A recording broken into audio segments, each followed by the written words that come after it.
길이 무엇인가 우리가 계속해서 살펴보고 있습니다.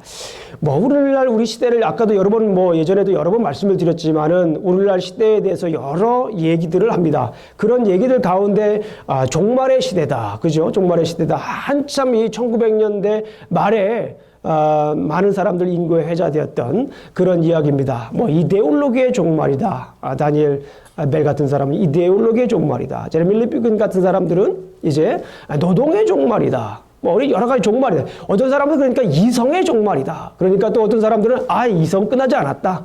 이성 살아있다. 그래서 그런 교수님들이 공부할 때 있었고, 또 여러 가지 얘기도 있었고, 또 어떤 사람은 아니다. 요즘은 그런 게 중요한 게 아니라 불확실성의 시대다. 이렇게 하이젠베그라는 사람은 그런 얘기도 하고. 여러 가지 이야기들이 있었습니다. 그래서 오늘 현실적으로 우리에게 다가오는, 여러 번 말씀드렸죠. 현실적으로 우리에게 다가오는 이야기들, 삼포시대. 지금 말씀드렸죠. 삼포시대가 뭐였습니다. 연애나 결혼이나 출산을 포기하시는, 참 눈물겹습니다. 이 젊은이들이 하는 얘기, 요즘 우리 한국에 있는 젊은이들이 얘기하는 겁니다. 삼포시대래요, 삼포시대. 그리고 나서 뭘 포기해? 연애나 결혼이나 출산 이런 것들을 포기했대요.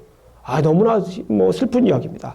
그러니까 삼포시대가 지나고 난 다음에 오포시대가 도래했다고 합니다. 거기에다가 대인관계나 집 사는 걸 아예 포기했다는 거예요. 그러니까 대인관계, 집을 사는 거는 포기한다라고 하는 것은 그래도 조금 경제적인 거니까 조금 이해가 되지만, 이제 대인관계 하는 것도 이제 포기하며 살겠다. 이런 얘기까지 이제 합니다. 그리고 이제 칠포시대에 도래합니다. 그 뭡니까? 거기에다가 직업을 내가 이제 택하지 않겠다. 직업을 택하지 않나, 이게 직업을 택할 수가 없는 상황이 되는 거죠. 청년 실업 대란이 막 이제 한국에 있고, 거기다 그러다 보니까 이 사람들이 아예 포기를 하나 더 합니다. 뭘 포기를 합니까? 꿈을 포기해요. 이 얘기를 듣고서 막 너무나 마음이 시리고 저렸습니다, 저는 이제. 예, 연애도 포기하고, 결혼도 포기하고, 출산도 포기하고, 대인관계도 포기하고, 집도 포기하고, 이제는 직업과 꿈도 포기하는 시대이다. 너무나 힘든 시대입니다. 그래서 어떤 사람들은 이제 한국에는 말만 들어 아이키아 시대다. 그런 얘기를 아이키아 시대. 아이키아 시대가 뭔지 아십니까? 아이키아는 사람들이 이제, 한국 사람들이 이제 스펙이 많이 좋아지는 거예요. 경력이 많이 좋아지는데, 경력이 좋은 거에 비해서 이제 연봉이 굉장히 낮은 그런 시대가 도래해서 이제 아이키아 시대다. 그런 얘기까지 합니다.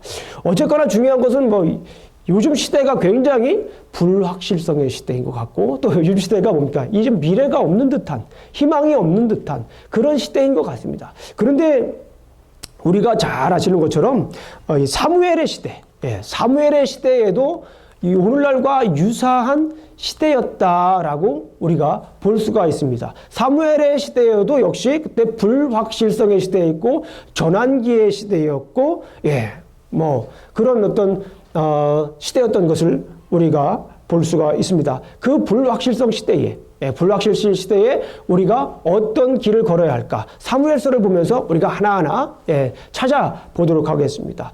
사무엘서에서도 역시 오늘날 우리와 같은 시대와 아주 유사한 시대였던 것 같습니다.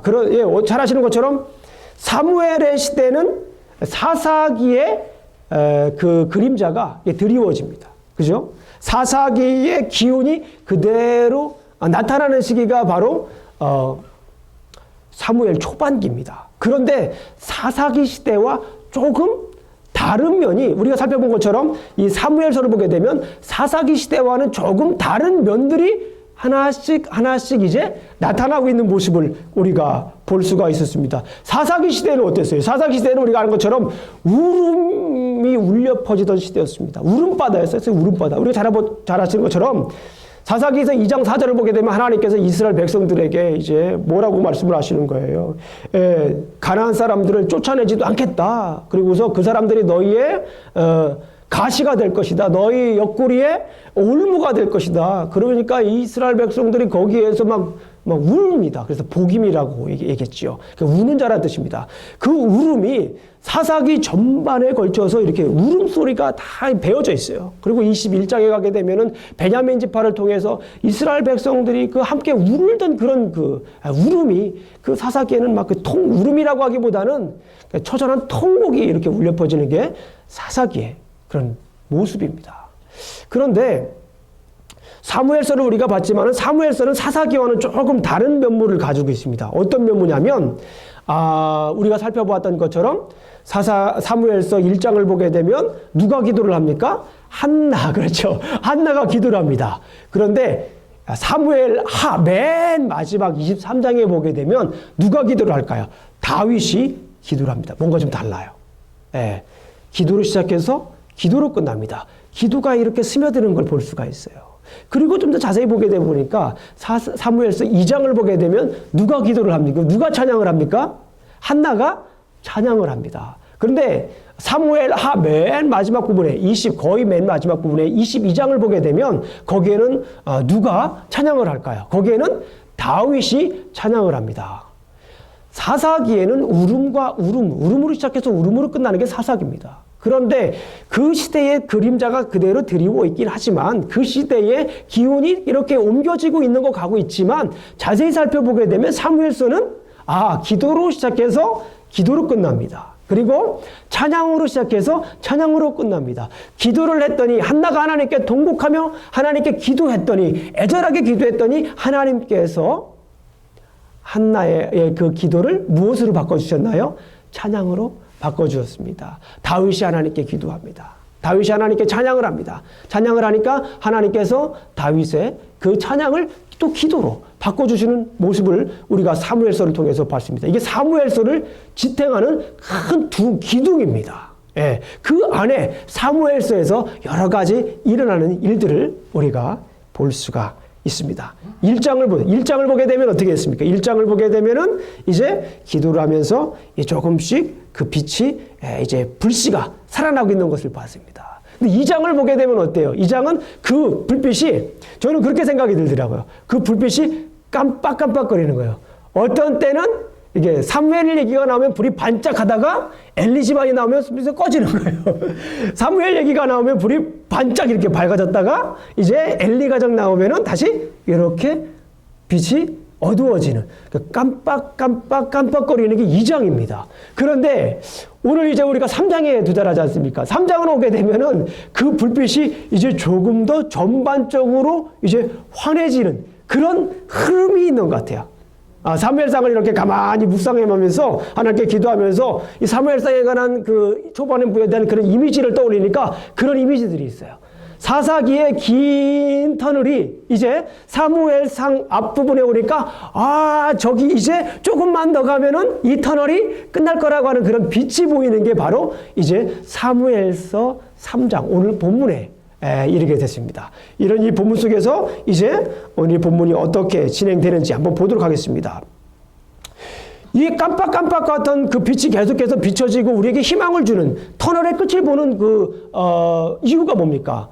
우리가 2장 35절을 보게 되면 충실한 제사장을 세운다고 했어요. 2장 35절에 보니까 내가 나를 위하여 충실한 제사장을 일으킨다고 말씀하셨습니다. 2장에서. 그러니까 그 2장에서 충실한 제사장이 3장으로 오게 되면은 이제 그 충실한 제사장에 대해서 설명을 할까요, 안 할까요? 성경은 자연스럽게 설명하도록 연결이 되어 있습니다. 그 충실한 제사장이 이제 3장을 오게 되면 그 충실한 제사장에 대해서 구체적으로 설명을 하고 있습니다. 점점 충실한 제사장은 이 3장에서 자라나고 있기 때문에 우리가 그 빛을 볼 수가 있습니다. 사무엘이 어떻게 충실한 제사장으로 성장하는지 한번 살펴보도록 하겠습니다. 이것은 사무엘이 어떻게 충실한 제사장으로 성장하는가는 우리가 이 시대를 어떻게 살아갈 것인지 보여주는 길이기도 합니다. 그러니까 불확실성 시대에 우리가 어떤 길을 걸어야 합니까? 오늘 이 사무엘이 충실한 제사장으로 어떻게 자라나는가라는 것을 살펴보게 되면 불확실성 시대에 우리가 어떻게 살 수 있는가를 알 수가 있는 것입니다. 자, 한번 본문에 있는 말씀을 한번 살펴보도록 하겠습니다. 당시 시대는 말씀의 고갈 시대였습니다. 말씀이 희귀한 시대였던 것을 볼 수가 있습니다. 자, 한번 3장 1절을 한번 보겠습니다. 3장 1절을 다 같이 한번 보도록 하겠습니다. 3장 1절을 보게 되면 아이 사무엘이 엘리 앞에서 여호와를 섬길 때에는 여호와의 말씀이 어떻게 하다고 써 있습니까?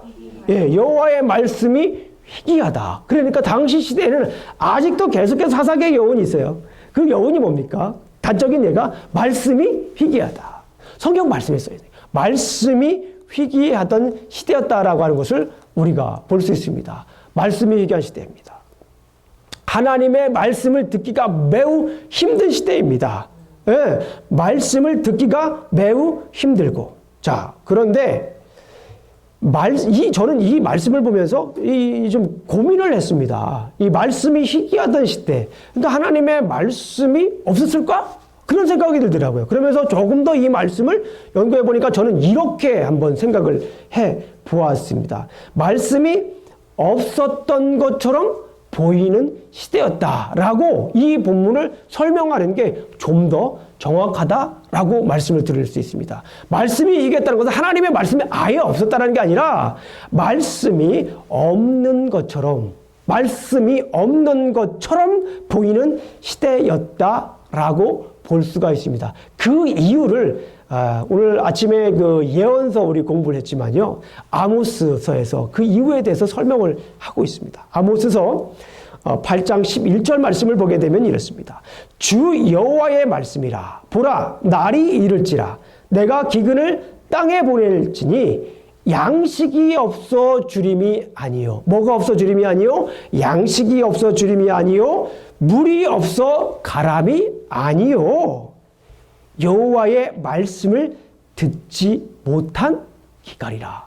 여호와의 말씀을 듣지 못한 기갈이라. 하나님께서는요, 계속해서 천지 창조 이래 계속해서 말씀을 하고 계십니다. 선지자들을 통해서 말씀을 하시죠. 자연을 통해서 말씀하시죠. 주위에 있는 사람들을 통해서, 역사를 통해서 하나님께서는 늘 말씀을 하고 계십니다. 말씀이 끊었던 시대는 우리가 없습니다. 여기에서 듣지 못한 기갈이. 하나님의 말씀을 뭐 한 거예요? 듣지 못한 거예요. 그러니까 하나님의 말씀은 있었는데 그 하나님의 말씀을 뭐 한 거예요? 듣지 못했다라는 거예요. 하나님의 말씀을 듣지 못했다. 이것도 역시 히브리 원어를 보게 되면 샤마와 관계된 거예요. 샤마. 이거는 제가 나중에 15장 가면 이 부분에 대해서 좀 더 깊게 설명을 드리기 때문에 오늘은 여기까지만 말씀을 드릴게요. 예, 샤마입니다. 말씀을 듣지 못하는 거예요. 말씀을 듣지 못하는 시대였다라고 하는 것을 우리가 볼 수가 있습니다. 그러니까 당연히 영적으로 분별력이 없는 시대가 될 수밖에 없는 겁니다. 하나님의 말씀이 3장 1절 말씀에 하나님의 말씀이 희귀하여 이상이 흔히 보이지 않더라. 이상이 보이지 않는, 환상이 보이지 않는 거예요. 예, 환상을 거의 보지 못하는 겁니다. 그리고 그 2절을 읽어보니까 엘리의 눈이 점점 어두워가서 잘 보지 못하는 그때에, 그러니까 엘리 제사장이 잘 보지 못하는 겁니다. 그건 뭐예요? 단순히 엘리가 나이가 많이 들어서 노안이 와서, 뭐 녹내장이 와서, 뭐 이렇게 백내장이 와서 눈에 질환이 있어서 못 보는 것이 아니라 여기에서 얘기하고자 하는 것은 뭐냐면 엘리가 누구입니까? 대제사장 아닙니까? 대제사장은 누구예요? 말씀을 통해서 그 사람 당시 이스라엘 백성들에게 비전을 보여줘야 돼요. 하나님의 비전을 보여줘야 됩니다. 하나님의 말씀을 보여줘야 되는데 어떻게 살아야 할지 그 길을 보여줘야 되는 사람인데 그 사람의 눈이 어두워져서 보지 못한다라고 하는 겁니다. 뭐예요? 영적인 분별. 당시 제사장이 이런데 나머지 사람들은 어떻게 했냐는 거예요. 대제사장이 이렇게 눈이 어두워서 보지 못하는 것을 성경은 굳이 말하고 있는 거예요. 왜 그렇습니까? 당시 사람들이 그렇게 영적인 분별력이 없이 살았기 때문에 그런 것을 우리가 볼 수가 있습니다. 왜냐하면 말씀을 듣지 않으니까요. 말씀을 듣지 않기 때문에 그런 것을 볼 수가 있습니다. 그런데 아까도 말씀을 드렸지만 이것이 전반적인 사사기의 분위기라면 사무엘서의 분위기는 여기에서 조금씩 달라지는 거예요. 약간의 희미한 희망이 있는 것을 우리가 볼 수가 있습니다. 3장 3절을 한번 보겠습니다. 하나님의 등불은 아직 꺼지지 아니했다는 거예요. 뭡니까? 하나님의 등불은 아직 꺼지지 아니했다라고 이렇게 성경 말씀을 써주고 있어요. 여기부터 이제 뭐 하는 거예요? 저 어둠의 터널에서 끝나서 빛을 보게 되는 겁니다. 조금씩 그 빛을 보게 되는 거예요. 지금부터 이제요. 네. 출애굽기 27장 20절부터 21절 말씀을 보게 되면은 이제 처음에 성전에 들어가게 되면 왼쪽에 보게 되면 등잔대가 있어요. 메누라고 하는 등잔대가 있고 성소에 들어가게 되면 오른쪽에 뭐가 있습니까? 진설병이 있어요. 그리고 앞부분에 뭐가 있습니까? 분향단이 있습니다. 근데 이 왼쪽 부분에 이제 등불이 있는데 그 등불을 초저녁에 불을 켜서 이제 새벽까지 계속 꺼지지 않도록 이렇게 불을 관리를 하는 봅니다. 관리하는 걸 보게 돼요. 근데 오늘 본문 말씀을 보게 되면 그 불이 아직 꺼지지 않고 계속해서 있다라고 하는 것은 뭐예요? 아직 우리에게 희망이 있다라고 하는 것입니다. 그리고 그 안에 누가 있어요? 3절 말씀을 보게 되면 사무엘은 하나님의 궤에 있는 여호와의 전 안에 누웠더라. 성수에서 이제 사무엘이 그 말씀과 함께 있었다라고 하는 그 등불 아래 있었다라고 하는 거예요. 그 빛 아래 있었다라고 하는 겁니다. 여기에서 우리가 희망을 발견하는 것입니다. 하나님의 언약궤가 보세요. 당시에는 말씀이 희귀했습니다. 말씀이 희귀했는데 사무엘은 그 언약궤에 말씀이 담겨져 있는 하나님의 언약이 담겨져 있는 그곳에 있었다라고 하는 거예요. 우리가 앞으로 거기에서 희망을 찾을 수가 있습니다. 하나님의 말씀 옆에 있으면 희망이 있습니다. 빛이 있습니다. 아멘? 예. 거기 희망을 찾게 됩니다. 자, 그런데 오늘 본문으로, 우리가 읽었던 본문으로 돌아갑니다. 이게 말씀이 고갈시대였는데, 성경 말씀 오늘 3장의 맨 마지막 우리가 읽은 말씀을 보게 되면 무슨 시대입니까? 그 시대는 말씀이 충만한 시대인 것을 볼 수가 있어요. 3장 19절 말씀을 한번 보겠습니다. 3장 19절 말씀을 보게 되면, 오늘 본문 말씀이죠. 3장 19절 말씀을 보게 되면, 사무엘이 자라매 여호와께서 그와 함께 계셔서 그의 말이 하나도 땅에 떨어지지 않게 하셨다라는 거예요. 말씀이 희귀한 시대에 있었어요. 예, 앞에 1절부터 3절까지 있는 말씀을 보게 되면 말씀이 고갈 시대였습니다. 말씀이 거의 없는 시대였습니다. 그런데 후반부에 가게 되다 보니까 어떤 시대가 됐습니까? 말씀이 충만한 시대가 되었습니다. 하나님의 말씀이 어떻게 됐다고요? 충만하게 된 것을 볼 수가 있습니다. 성경에서 말씀하시기를 그의 말이 땅에 떨어지는 것이 하나도 없다라고 하는 거예요. 사무엘이 하나님의 말씀을 전합니다. 그 사무엘이 하나님의 말씀을 전하면 그 말씀이 팅팅 튕기는 게 아닙니다. 땅에 떨어지는 것이 아닙니다. 사람들이 듣지 않는 게 아니에요. 이 편이 그거예요. 하나님의 말씀을 전해서 그 말씀이 땅에 떨어지지 않았다라고 하는 것은 사무엘이 하나님의 말씀을 전했을 때 사람들이 그 말씀을 어떻게 했다? 그렇죠. 그 말씀을 예전에는 말씀이 있었음에도 불구하고 그 말씀을 듣질 않았습니다. 그런데 오늘 이 말씀 3장 19절에 있는 말씀을 보니까 사무엘이 점점 자라서 하나님의 말씀을 전하니까 그 말씀이 땅에 떨어지는 것이 하나도 없었다라고 하는 것은 그 말씀을 사람들이 다 들었다라는 거예요. 그 말씀을 참 표현이 멋있지 않습니까? 그냥 말씀을 들었다라고 하면 될 텐데 하나도 땅에 떨어지지 않았다라는 거예요. 그러니까 그 말씀이 듣고 그 말씀을 떨어지지 않기 위해서 말씀이 떨어지지 않기 위해서 자 몸에 다 집어넣고 내 것으로 만들어서 그 말씀대로 어떻게 했다라는 거예요. 이게 살았다라는 거예요. 떨어지지 그 말씀대로 살았다라고 하는 것을 이렇게 재미난 표현을 쓴 겁니다. 그 말씀을 들었을 뿐만 아니라 그 말씀대로 살았던 모습을 우리가 볼 수 있었습니다. 여기에서 그치는 것이 아니라 이제 그 말씀을 듣게 되니까 어떻게 돼요? 말씀을 듣지 않으면 앞에 시대인 것처럼 영적인 분별력이 없는 거예요. 뭐가 좋은지 뭐가 나쁜지 분별할 수가 없는 거예요. 그게 좋으면 그게 좋은 거고, 이게 좋으면 좋은 거고, 그럼 두 개 다 함께 하면 어때요? 이게 바로 제가 말한 것처럼 이게 바로 혼합주의. 제가 전문적인 용어로 양다리라고 여러 번 말씀드렸잖아요. 이게 싱크레티즘. 이게 그거예요. 이것도 좋고 저것도 좋고 둘 다 좋은 이거런들 어떠리 저런들 어떠리 그러면 그렇게 살아가게 되다 보게 되면 영적인 분별력이 없게 되는 것이에요. 하나님의 말씀을 들으니까 여기에서 영적인 각성 운동이 일어나는 것을 볼 수가 있습니다. 20절 말씀을 보게 되면 단에서부터 부엘세바까지 단에서 부엘세바라고 굳이 얘기한 것은 뭐냐면 이렇게 우상을 숨기던 모든 지역들이 이제 완전히 하나님의 말씀을 믿는 지역으로 온 이스라엘이 바뀌었다라고 하는 것을 보여주는 겁니다. 단에서부터 부엘세바까지의 온 이스라엘이 사무엘은 여호와의 선지자로 세우심을 입은 줄로 알았더라. 온 이스라엘이 사무엘을 뭐합니까? 선지자로 인정한 거예요. 선지자로 알았을 뿐만 아니라 선지자로 인정하고 선지자로 따른 거예요. 이게 바로 뭐예요? 영적 각성 운동이에요. 우리가 교회사를 보게 되면 영적인 각성 운동이 일어날 때가 있었습니다. 1차 영적 각성 운동, 그 다음에 2차 영적 각성 운동. 영국에서부터 시작한 영적 각성 운동이 미국에서 일어났어요. 그 영적 각성 운동이 어디로 갑니까? 한국으로 가잖아요. 1907년도. 한국으로 가잖아요.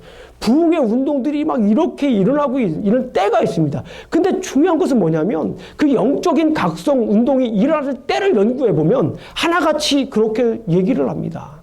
하나님의 말씀이 선포됐을 때 그 말씀을 사람들이 듣게 돼요. 그 말씀을 듣고 거기에서 뭘 하게 됩니까? 회개를 합니다. 회개를 할 때 영적인 각성 운동이 일어났던 것을 보게 됩니다. 회개라고 하는 것은 뭐예요? 거기에서 얘기한 것이 내 얘기처럼 나의 얘기로 들리는 거예요. 내가 우리 강춘희 권사님 때문에 제가 회개합니까? 그럴 수도 있어요. 광준이 권사님 때문에 제가 회개하는 게 아니라 남들 때문에 제가 회개하는 거 아니에요. 회개라고 하는 것은 뭡니까? 나의 것 때문에 회개하는 거지 않습니까? 거기에서 그 하나님의 말씀이 나의 말씀으로 다가와서 이제 거기에서 회개할 때 이런 영적인 각성 운동이 일어납니다. 자, 여기에서 이 영적인 각성 운동이 이제 제가 다다다다다 음주에 말씀드린 사무엘서 7장에서 이제 영적인 각성 운동이 일어납니다. 그 가운데에 몇 가지 중요한 사건을 하나님이 이제 사무엘상을 앞에를 보시면 알겠지만 영적인 각성 운동이 지금 준비를 하고 있는 거예요. 이 영적인 각성 운동이 본격적으로 사무엘상 7장에 가게 되면 우리가 아는 영적인 각성 운동이 일어납니다. 궁금하시죠? 궁금하신 분들은 집에 가서 댁에 가서 읽어보세요. 그럼 거기 영적인 각성 운동이 일어나고 있어요. 어쨌거나 중요한 것은 여기에서 하나님의 말씀을 받아들이면서 이제 사무엘을 선지자로 인정하면서 이제 이스라엘의 영적인 각성 운동이 일어납니다. 그 영적인 각성 운동이 일어났을 때 21절을 한번 보세요. 어떤 결과가 일어났는가? 여호와께서 실로에서 다시 나타나시되 여호와께서 실로에서 여호와의 말씀으로 사무엘에게 자기를 나타내시니라. 하나님이 나타나시. 그전에는 하나님의 모습이 그렇게 부각되질 않았던 거예요. 그런데 오늘 이 영적인 각성 운동이 일어나니까 하나님의 말씀을 듣고 하나님의 말씀대로 따라가니까 오늘 이 보게 실로에 누가 나타납니까? 하나님이 나타납니다. 아멘? 여기에서 하나님의 임재가 임하는 것을 우리가 볼 수가 있습니다. 여러분들 잘 아시는 거 아시겠지만 여기에서 굳이 21절에서 실로라고 하는 말씀을 두 번씩이나 강조하는 이유가 있습니다. 실로가 뭡니까? 실로라고 하는 지역은 우리가 사사기를 이미 읽어보신 분들은 잘 알 수 있어요. 여호와서를 읽어보신 분들은 잘 알 수 있어요. 실로라고 하는 것은 뭡니까? 당시 여호수아 1장 8절을 보게 되면 보게 되면 이제 실로에 이스라엘 백성들이 가나안에서 여리고로 들어와서 이제 실로에다가 뭡니까? 광야에 쳤던 그 장막을 테보네크를 실로에다 칩니다. 그러니까 당시 이 실로라고 하는 지역은 당시 예배의 중심지였어요. 예. 여호수아 때부터 예배의 중심지. 여호수아 다음에 무슨 시대가 옵니까? 정복 시대 다음에 무슨 시대가 오죠? 사사시대가 오잖아요. 한 350년 동안. 사사시대가 오는데 사사시대 350년 내내에도 그 영적으로 암흑했던 시대에도 이 실로에 계속해서 이 언약궤가 있었던 거예요. 그래서 실로라고 하는 것은 정치적으로, 왜냐하면 이 실로라고 하는 지역이 지형적으로도 굉장히 요새 지역이었습니다. 그래서 정치, 경제, 예배의 중심지였어요. 그런데 이 사사기의 때 이 실로라고 하는 것은 우리가 잘 아시는 것처럼 여기에 이 베냐민 지파 사람들이 전쟁으로 아내를 얻지 못했던 베냐민 지파 사람들이 실로의 여인들을 아내로 삼았던 그 지역입니다. 그 지역이에요. 그 당시 이 사사기를 보게 되면 사사기에 나타난 실로라고 하는 것은 영적으로 이렇게 암울하던 시대, 영적으로 약간 침체된 그런 모습들이 사사기에 실로와 관련돼서 계속해서 나타나고 있어요.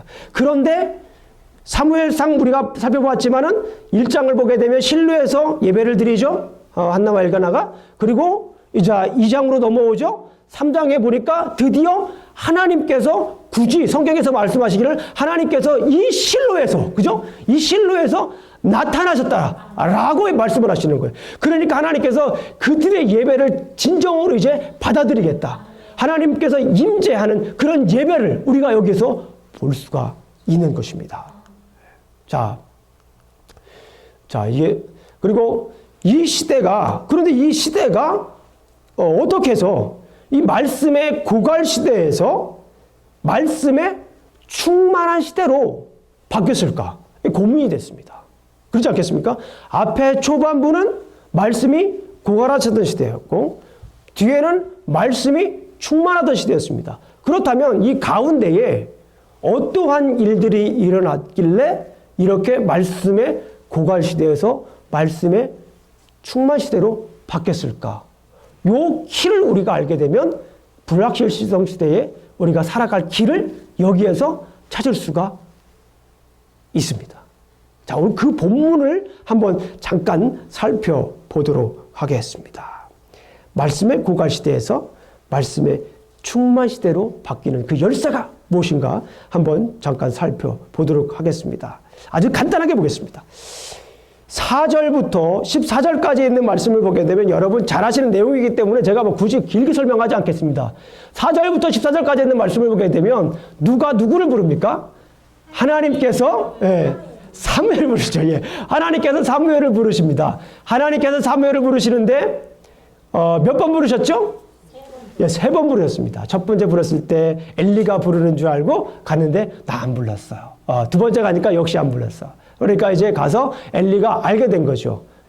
이게 하나님께서 누구를 부르는 것이다? 사무엘을 부르는 것이다 라고 하는 것을 이제 엘리가 알게 됩니다. 그래서 엘리가 얘기를 합니다. 하나님께서 이제 또 한 번 더 부르시면 네가 가서 이렇게 하거라. 네, 말씀하시옵소서. 주의 종이 뭐 하겠나이다? 듣겠나이다. 제가 아까 좀 이 듣는 거에 대해서 설명 좀 드렸죠? 듣겠나이다. 하나님께서는 어떤 사람들을 그의 사람으로 충실한 제사장으로 사용하실까요? 첫 번째 히트에 뭡니까? 듣는 사람. 내가 듣겠나이다.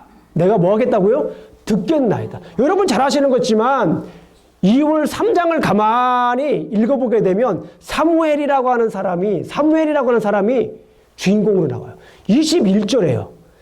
잘 알아보시는 것처럼 3장 1절부터 21절까지인데 집에 댁에 가서 한번 세보세요. 사무엘이라고 하는 사람이 몇 번 나오나? 24번 나옵니다. 24번 나오는데 자, 여기에 키가 있습니다. 사무엘이 무슨 뜻이라고 생각했습니까? 샤마와 관계된 듣다라고 하는 뜻입니다. 사무엘이라고 하는 선지자 이름 자체가 히브리 원어로 보게 되면 뭐 하는 사람이라고요? 듣는 거예요. 듣는 겁니다. 하나님께서는 이 3장을 통해서 이 3장의 사무엘을 부르시면서 그냥 다른 사람을 불러도 될 수 있어요. 다른 사람을 부를 수가 있는데 사무엘을 통해서 부르십니다. 사무엘을 부르세요. 그런데 성경에서 하나님의 말씀을 가장 잘 듣는 사람의 대표가 누구일까요? 이 사무엘이에요. 왜냐하면 그 이름에서도 듣다라고 써 있잖아요. 그러니까 그 사람을 여기에 두면서 사무엘을 부르면서 사무엘을 통하여서 어떻게 하면 내가 듣겠나. 자기 이름이 뭐예요? 자기 이름이 듣는 거예요. 그런데 그 듣는 사람이 오늘 본문에서 얘기하기를 주의 종이 듣겠나이다. 주의 종이 듣겠나이다. 이게 키입니다. 이게 키. 이 3장에서 이 가운데 부분이 4절부터 18절까지 긴 내용이시잖아요. 그러나 여기에서 정작 하나님께서 하시고자 하는 얘기는 뭐예요? 사무엘이에요. 말 그대로 사무엘이에요. 사무엘을 부르시는 장면입니다. 사무엘 뭡니까? 듣는 것. 사무엘이 충실한 제사장으로서 이렇게 말씀의 고갈 시대에서 말씀이 풍성한 시대로 바뀔 수 있는 시대에 충실한 제사장으로 사용될 수 있었던 그 중요한 이유, 말씀을 듣는 사람이었다는 거예요. 하나님의 부르심에 어떻게 했다라는 거예요? 하나님의 부르심에 응답했다라는 거예요. 하나님의 부르심을 잘 귀담아 들었다는 겁니다. 그것이 키예요. 하나님께서 부르셨을 때에 이전의 사람들은 듣질 않았습니다. 말씀을 듣지 않는 기갈이라고 말씀하셨잖아요. 말씀을 듣질 않았습니다. 그런데 사무엘은 뭡니까? 하나님께서 말씀을 자기의 이름 따라서 하나님이 말씀하시는 것을 뭐 하는 겁니까? 하나님이 말씀하시는 것을 듣는 그 자세가 되는 거예요. 하나님의 말씀을 듣는. 그게 뭡니까? 하나님께서 우리를 부르시는 소명에 이 사무엘은 응답했다라는 거예요. 이것이 중요한 열쇠가 되는 것입니다.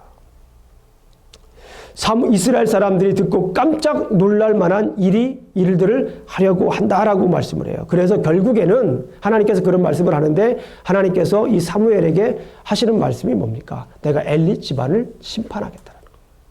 엘리 집안을 심판하겠다. 그 죄 때문에 심판하겠다라는 겁니다. 가만히 말씀을 들어보니까 그 죄 때문에 심판했다고 성경에 나와 있지만 저는 그렇게 들리지가 않더라고요. 제가 성경을 볼 때는 그 죄가 뭡니까? 듣지 않는 거예요. 듣지 않는 거.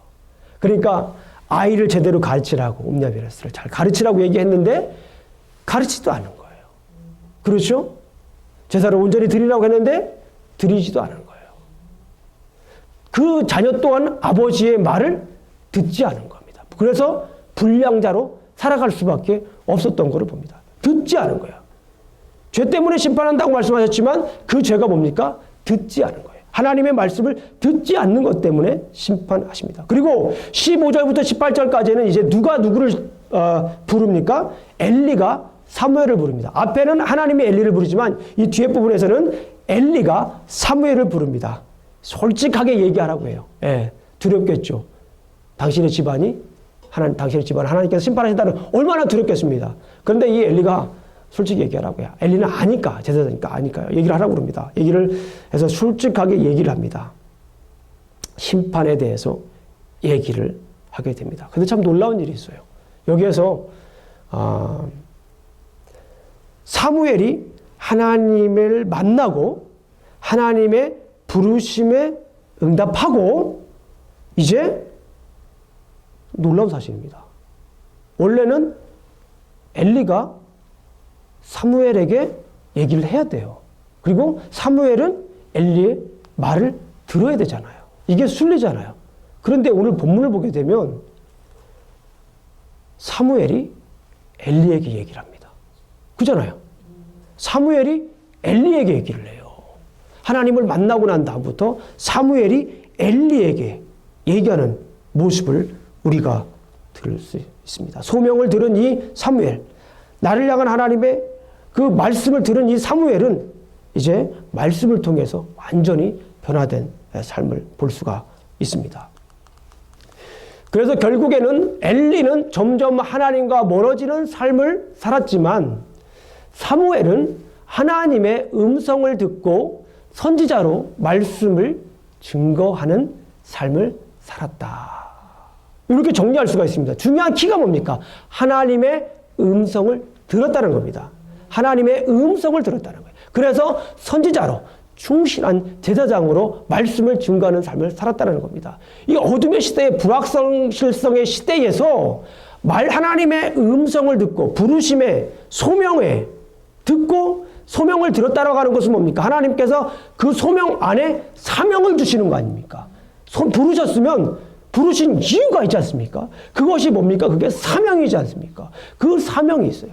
그 사명을 가지고 이제 사무엘은 어떻게 했습니까? 우리가 뒤에 맨 말씀의 풍성한 시대, 말씀의 충만한 시대를 봤지만 이제 그가 하나님의 말씀을 온전히 전했습니다. 그의 하나님 말씀을 온전히 전했을 때에 그 말씀이 하나도 땅에 떨어지지 않고 온 이스라엘 백성들이 사무엘을 선지자로 인정하면서 알았던 그런 모습을 볼 수가 있습니다. 그 이후에 하나님께서 그 실로에 나타나서 진정한 예배의 장소에 하나님께서 그때에 나타나셔서 이제 진정한 예배를 받아들이시는 그런 모습을 우리가 볼 수가 있습니다.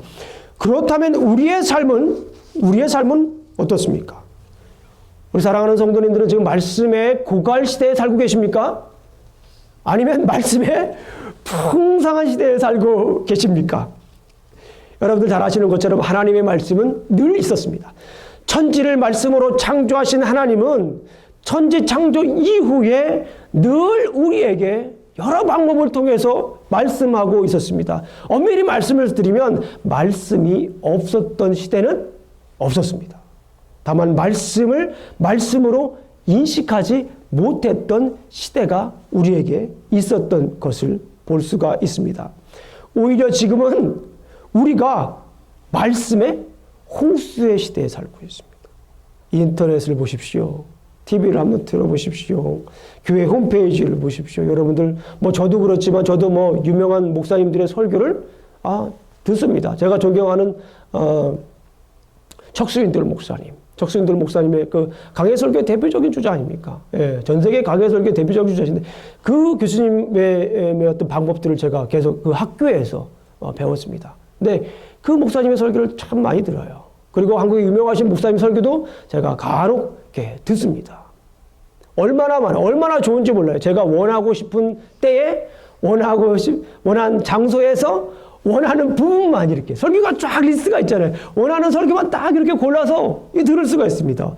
얼마나 말씀이 차고 넘칩니까? 말씀이 차고 넘쳐도 중요한 것은 뭡니까? 나에게 의미 없는 말씀이 없다면 우리는 어떻게 되는 거예요? 말씀의 고갈 시대에 살고 있습니다.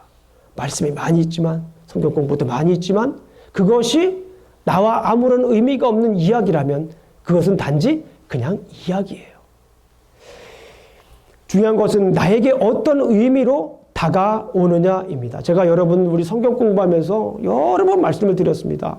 제가 성경 공부를 하든 신학교에 가서 강의를 하든 제가 맨 첫 번 시간에 얘기하는 거예요. 무슨 과목을 하든 다른 여러 과목들이 있지만 그런 여러 과목들을 가르치기 전에 제가 첫 번째 시간에 하는 말이에요. 여러분들 성경이 뭔지 아십니까? 성경에 대한 정의를 제가 해요. 성경은 하나님의 영원한 사랑 이야기도 제가 여러 번 말씀을 드렸잖아요. 성경은 나를 향한 하나님의 영원한 사랑의 이야기다라는 거예요.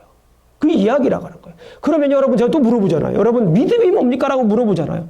여러분 믿음에 대해서 조직신학적으로 여러모로 교회사적으로 여러 믿음에 대한 것에 여러 정의가 있습니다. 여러 정의가 있지만 저는 그렇게 생각을 합니다. 이거 김영준 목사의 믿음에 관한 정의입니다. 믿음이라고 하는 것은 저는 그렇게 생각을 했어요.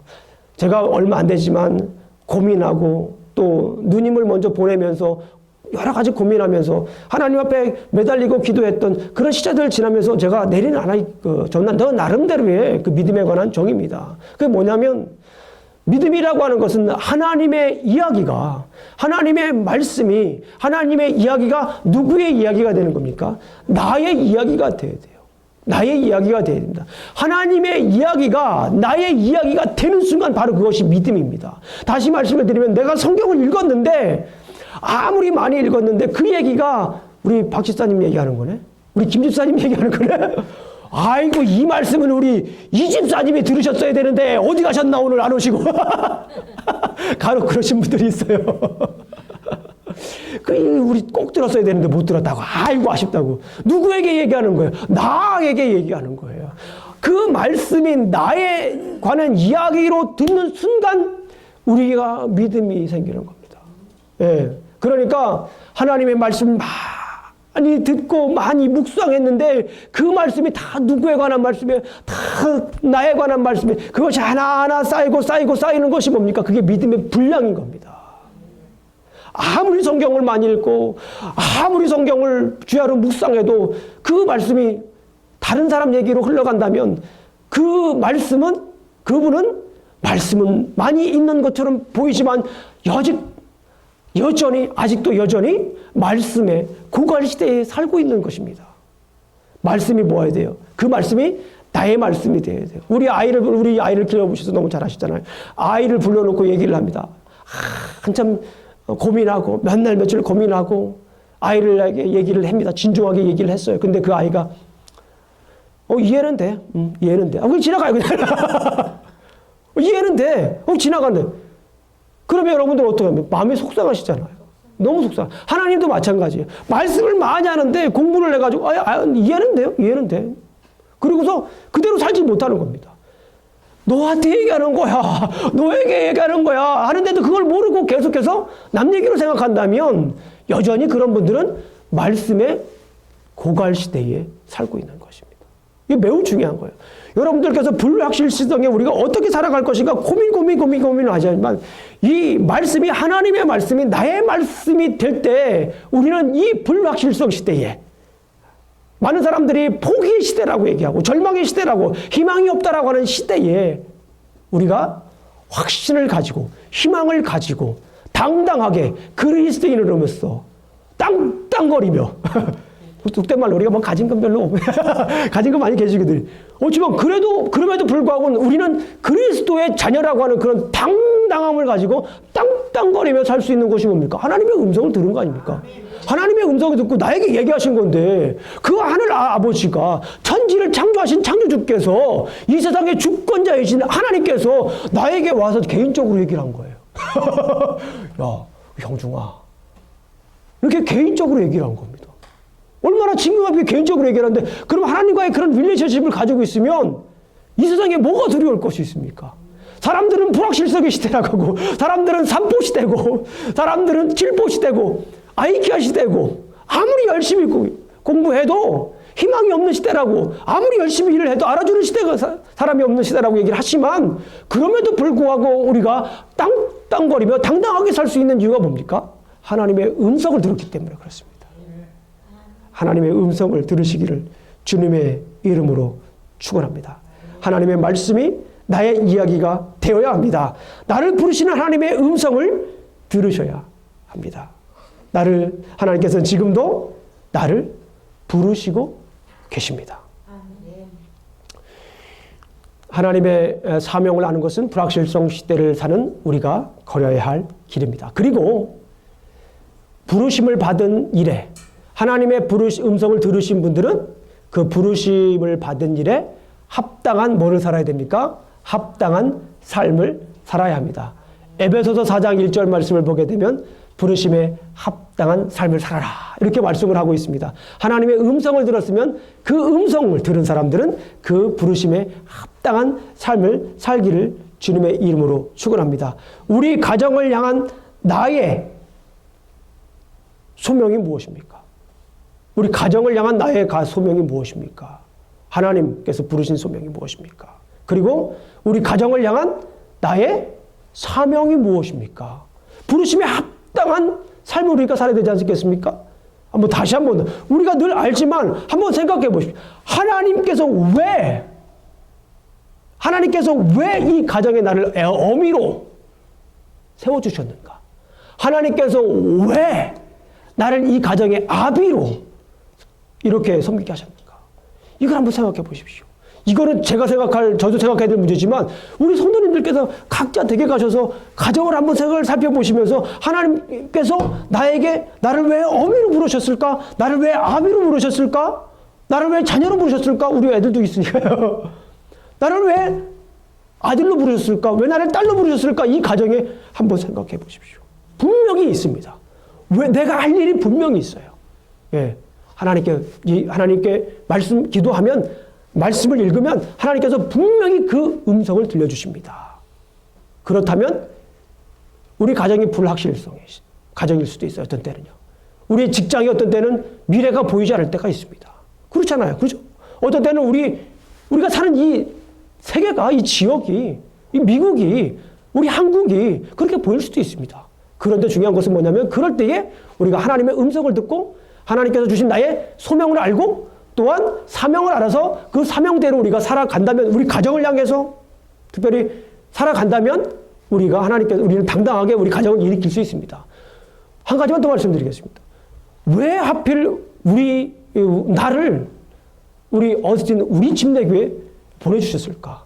우리 김영준 목사와 함께 이렇게 개척을 하게 했을까? 한번 생각해 보십시오. 분명히 하나님께서 부르신 이유가 있습니다. 분명히 하나님께서 이 자리에 우리 성도님들을 불러주신 이유가 있습니다. 그리고 중요한 것은 뭐냐면, 우리가 이 자리에서 분명히 해야 할 사명이 있습니다. 부르심 받은 사람으로서의 사명이 우리에게 있습니다. 저는 너무나도 감사해요. 저도 부사역자로 20년 이상 사역을 했습니다. 20년 이상은 아니군요. 20년 정도 했군요. 18년 정도 되니까. 교회의 어느 정도 부분을 알아요. 그런데 특별히 이게 개척을 한다는 것이 얼마나 힘든 것이 압니다. 목사뿐만 아니라 우리 성도님들이 얼마나 많은 영적 부담을 가지고 있는지 저는 압니다. 그런데 우리 성도님들께서 이 일을 기쁨으로 감내하시는 것을 저는 봤어요. 예. 그런 모습을 볼 때 너무너무 감동적이고 하나님께서 우리 교회를 정말 쓰시는구나. 우리 교회를 앞으로도 쓰시겠구나 하는 그런 확신이 생깁니다. 아멘. 생각해 보십시오. 나를 왜 어스틴 우리 침례교회에 부르셨는가? 기도하시겠습니다. 하나님 아버지 감사합니다. 오늘도 부족한 종이 또 이렇게 감히 하나님의 말씀을 증거했습니다. 아버지 하나님, 주님의 음성 듣기를 원합니다. 말씀이 풍성한 시대 같지만 어쩌면 말씀의 고갈의 시대에 우리가 살고 있는지도 모르겠습니다. 주님 도와주시옵소서. 우리의 가정이 말씀이 넘치는 가정 되게 해주시옵소서. 우리 교회가 말씀이 넘치는 교회가 되게 해주시옵소서. 우리 지역이, 우리 사회가 말씀이 넘치는 교회가 되게 해주시옵소서. 주님의 부르심의 소망이 무엇이고 부르심의 일이 무엇인지 사명이 무엇인지 확실히 알게 하여 주시옵소서. 듣겠습니다. 도와주시옵소서. 귀를 열어주시옵소서. 마음을 움직여 주시옵소서. 발을 움직여 주시옵소서. 예수님 이름으로 기도합니다. 아멘.